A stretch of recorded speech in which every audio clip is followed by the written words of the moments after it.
Okay, here we are at Hollywood Boulevard Theater, and I'm honored to be here with guest speaker Leslie Nielsen from from the Naked Gun and Airplane that they're showing this evening. And it's such a great time to see you. How did you get involved in acting? Every once in a while. No, it's, you know, every child has that dream. I always wanted to be Tarzan's son.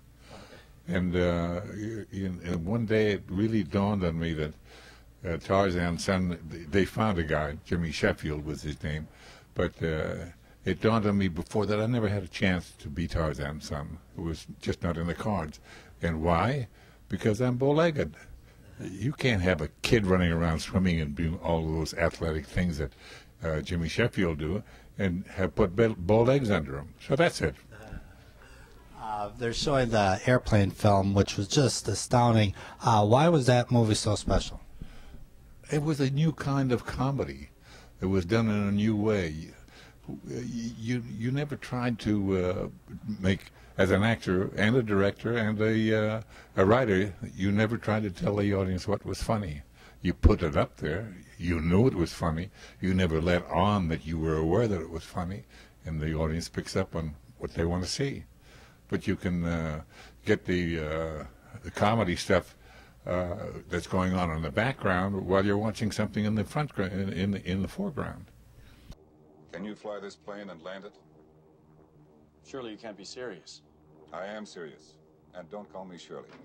Did you think it was going to be that big after when it was sitting? Not really. I just felt that I was just inordinately lucky, or maybe somebody was making a mistake. I'm Lieutenant Frank Drebin, Police Squad. And don't ever let me catch you guys in America. And you also worked with the Zucker brothers and Jim Abrams on the Police Squad series. Was that fun to do? Same thing, but that was a whole new thing. It was. I don't suppose in the long run it was any different from the humor point of view than the Airplane or any of the other comedies that they were associated with. But Police Squad was just absolutely bonkers. It was wacko. Yeah. Well, now, previous to the Airplane movies, it seemed like you were having serious roles. Did you seem like a different reaction from the crowd and your peers that you're now a comedian? Well, it just happened that way. It came as a surprise to many people in show business that I could do comedy. But this was not only to do comedy, but to do comedy a la the Zucker brothers in their style. And so I came in, you know, on a very elevated level. So I knew it was something unusual for most of the people, and certainly for me, that's for sure. But they were there, and I ended up doing 3 Naked Guns and 5 Police Squads and 1 Airplane, and it's, you know, you get lucky. Now, why was this, like in The Naked Gun is still one of my favorite comedies, why is that the script itself, when you're reading it, do you know what the jokes are going to be? Because a lot of it's played straight. I didn't know some of the jokes. I remember going to see a screening of I guess it was Naked Gun, and there were things that happened there that I thought were enormously funny, and then they arrived on the screen, and you know, then I wait till they get this. And no big deal. And then I would see things that I didn't think were that funny, but they were, to the audience, hilarious. So so you always had a something that was involving you that you weren't aware of before, and there was a lot of room for learning.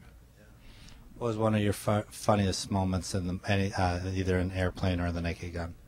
Funniest moments? Yeah.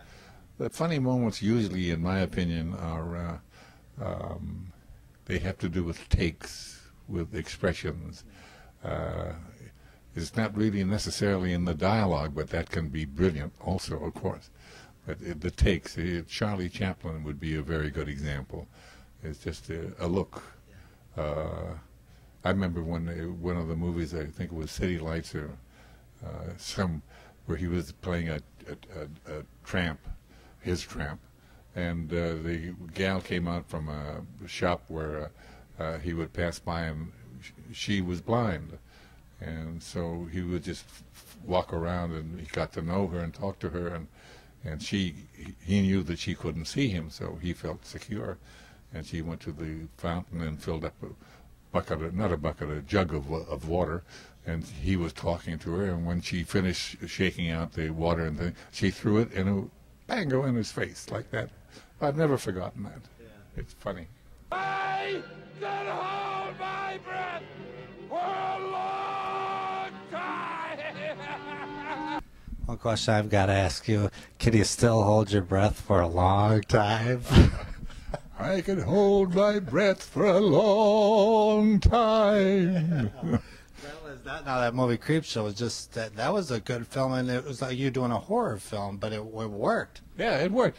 And you know, and they thought that I was playing the heavy, and here is Paul. What's his name? Anyway, Ted Danson. Yeah, here was Ted, and he was having an affair with my wife, and I was the heavy. I was the heavy because I was going to kill him, and I tried to kill him, and I did kill him. And as far as what for the future, you got anything that we look forward to? Or? I don't know. I just don't know. I'll just keep on moving along, singing a song. Yeah. Absolutely. Well, once again, we thank you very much for coming to the Hollywood Theater. You're just an excellent actor, comedian, and performer, and thank you very much for talking with us today. Thank you very much.